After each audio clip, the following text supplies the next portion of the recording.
ஓம் முருகா வெற்றிவேல் முருகா. வேலுண்டு வினையில்லை, மயிலுண்டு பயமில்லை. என் அன்பு தங்கமே, நாளை விடியலுக்குள் இப்பதிவை நீ கேட்டே ஆக வேண்டும் தங்கமே. நாளை சுப செய்தி ஒன்று உன்னை தேடி வரப்போகின்றது. நீயே வேண்டாம் என்றாலும் அதை நான் உனக்கு அளிக்கப் போகின்றேன். என் பிள்ளையான நீ எவ்வளவோ சங்கடங்களை பார்த்து விட்டாய்.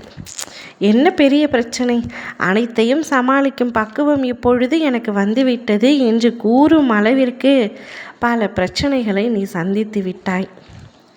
இழப்பதற்கு இனி என்னிடத்தில் எதுவும் இல்லை, என் உயிரை தவிர. வேண்டுமென்றால் அதையும் எடுத்து கொள்ளுங்கள் என்று அலட்சியமாக பேசும் அளவிற்கு உன்னுடைய வாழ்க்கை இப்பொழுது இருக்கின்றது. கவலை கொள்ளாதே. சில சமயங்களில் உன் மனது கஷ்டமாக இருக்கிறது, பாரமாக இருக்கிறது. காரணம் கேட்டால் தெரியவில்லை என்ற பதில் வருகின்றது. அந்த கஷ்டம், அந்த பாரம், அந்த சுமை அனைத்தையும் என் பாதத்தில் சமர்ப்பித்து விடு.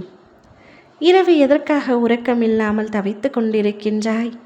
பல சிந்தனைகள், பல்வேறு யோசனைகள் மனதில் சூழ்ந்து உன்னை பாடாய்படுத்துகின்றன. வார்த்தைகளில் தைரியம் இருக்கின்றது, ஆனால் வாழ்க்கையில் இல்லை. வார்த்தைகளால் இனி எதற்கும் நான் பயப்பட தேவையில்லை என்று கூறுகின்றாய். ஆனால் பயம் என்ற உணர்வு உள்ளுக்குள் இருக்கின்றது. எவ்வளவு தைரியமாக வெளியில் இருப்பது போல் காட்டினாலும் மனதளவில் நீ இன்னும் குழந்தைத்தான். மனம் உனக்கு மிகவும் கோழையாகத்தான் இருக்கின்றது. வெளிப்பார்வைக்கு மட்டுமே தைரியசாலியாகவும் பலமானவராகவும் தெரிகின்றாய்.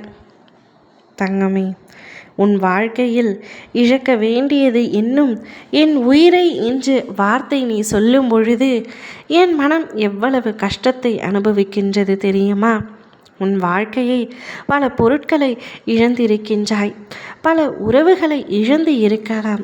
ஆனால் உன்னுடைய தன்னம்பிக்கையை மட்டும் ஒரு நாளும் இழந்து விடக்கூடாது. உன்னுடன் எப்பொழுதும் வருவது உன்னுடைய நம்பிக்கை மட்டுமே. நான் உனக்காக ஒரு வாக்களிக்கின்றேன். நீ இழந்த ஏதாவது ஒன்று நிச்சயமாக உன்னை தேடி வந்து உனக்கு சந்தோஷத்தை அளிக்கப் போகின்றது.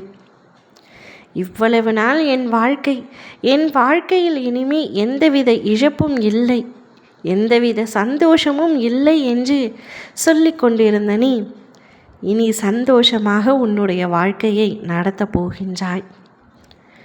உனக்கு நீயே ஒரு அளவுகோல் இட்டு கொள்ளாதே. நீ இழந்ததை உன்னிடத்தில் திருப்பி கொடுக்கும் பொழுது உன் மனதில் வரும் சந்தோஷத்திற்கு அளவே இல்லாமல் இருக்கப் போகின்றது. நாளை அந்த சுப செய்தியை நீ கேட்கப் போகின்றாய். அப்பொழுது நீ என்னுடன் ஆனந்த கண்ணீருடன் நன்றி கூறுவாய். எப்பொழுதும் ஏதாவது ஒரு ரூபத்தில் நான் உன் அருகிலேயே தான் இருந்து கொண்டு உனக்கு மகிழ்ச்சிக்கு மேல் மகிழ்ச்சியை தரப்போகின்றேன். என் ஆசீர்வாதம் என்றும் உனக்கு உண்டு.